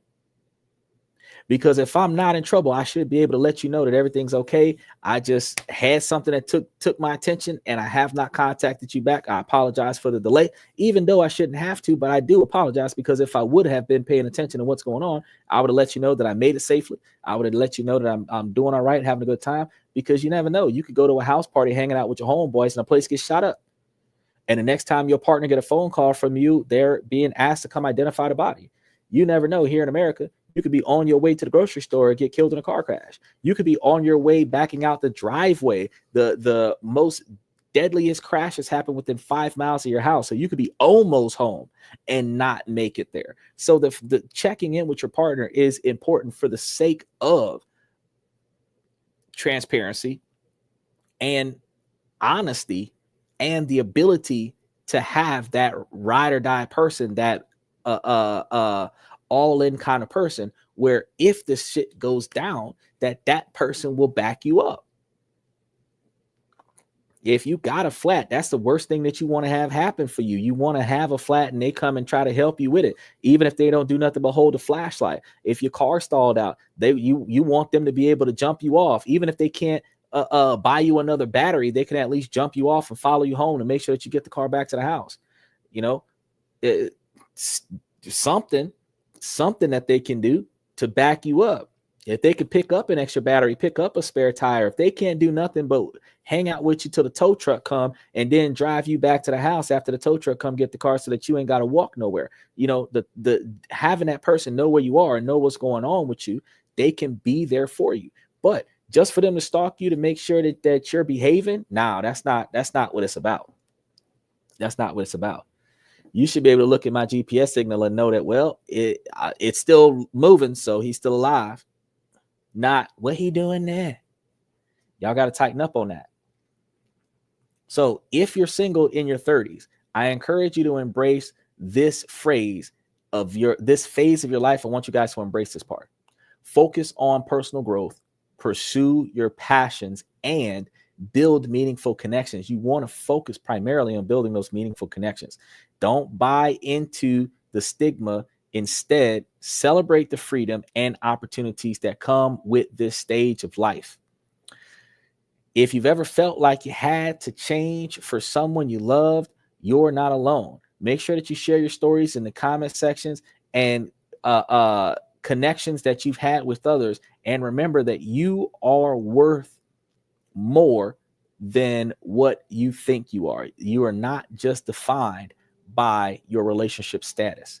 You are enough just as you are. Love and identity are deeply intertwined. So in a world that's consistently changing, it's more important than ever to stay true to yourself whether you're single, in a relationship, or somewhere in between. If you're in one of those situationships, friends with benefits, stuck in the friend zone, loving your high school crush in your 40s, remember, you deserve to be loved for who you are too. So if you're loving someone that's not loving you in return, you need to change your situation for the better. Don't let anyone or any exception make you feel otherwise. I want to thank you guys for joining me on this journey today. If you have any stories or insights to share, I'd definitely love to hear about them. And if you are curious about more relationship talks, be sure to tune in to tomorrow's episode, because we got a lot more stuff to talk about. We're going to be dabbling into different areas of relationship improvements, personal improvement, self-improvement. With that being said, I want to thank you guys for coming to this and that. Ladies, as long as the situation doesn't make sense, I'm going to keep asking y'all to make it make sense. And fellas, we're 75% of the podcast is a male-driven podcast from the male perspective. So I greatly appreciate you guys for coming to the show. Special shout out to Bayside one more time. Any comments that you guys throw up on the show as we roll out tonight will be played in the outro. Also, special shout out to Usman and Mr. Satellite when they do pass through here. I really and Rev Champ 76. I really appreciate him as well. Special shout out to him as well. Mr. Pibbs. Also, oh look, there goes the rest of you guys. Z, Victoria B, Joe, Max's dad, Talenia. I really appreciate you guys for showing us love on the show. KJ Kelly, I appreciate you guys on a regular basis. Thank you guys for coming to this and that. Real quick, special shout out to Twitch, because Red Void and Danny Steffen, I really appreciate you for showing us love for the last year and some change. So thank you for that. I'm the 81 and Silly M. I really appreciate y'all as well. And special shout out to those of you that are watching us from Twitter. Yeah, Twitter. They're still watching us over on Twitter. Again, thank you guys for coming to the show. We're going to start about the same time tomorrow night. And we also have on Sunday our members only show that's going to be doing questions and comments. So all left field comments we're going to be tackling. So be sure to come in for that as well. This is this and that, where we talk about this, that, and everything in between. And every night of the week, we don't let the sun rise without going live. So make sure that you stay in touch. And then we're going to be talking about business and finance. Bayside, we bought Orchid Island. We sold. We're ready to sell it. And before I walk out of here, we're supposed to be picking up International Seaway by the 12th. And there's also Arbor Realty by the 14th. So we've got two of them to pick up. And I would go for International Seaway, but weigh the options, the monetary values between the two, and see which one throws you the most money back. And then I'll let you know about that later this week. Probably tomorrow, I'll be able to tell you which one dollar for dollar pays the same amount or pays more, so that you know which one you want to put your money towards. In the meantime, thank you again one more time, and I'll see you guys tomorrow night.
That's my personal command. I'm not mounted on higher ground where excellence is found. My potential knows no bounds, raising the bar, breaking ground.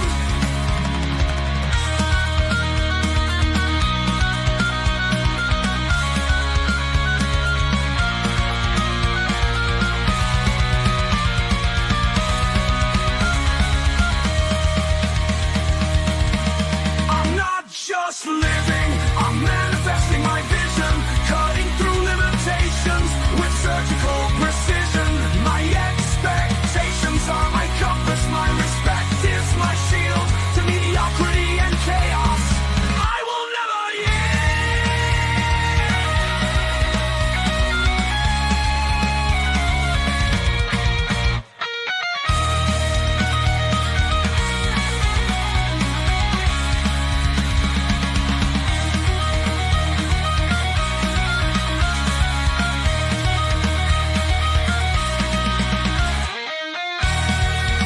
I'm not just living, I'm manifesting my vision, cutting through limitations with surgical precision. My expectations are my compass, my respect is my shield to mediocrity and chaos.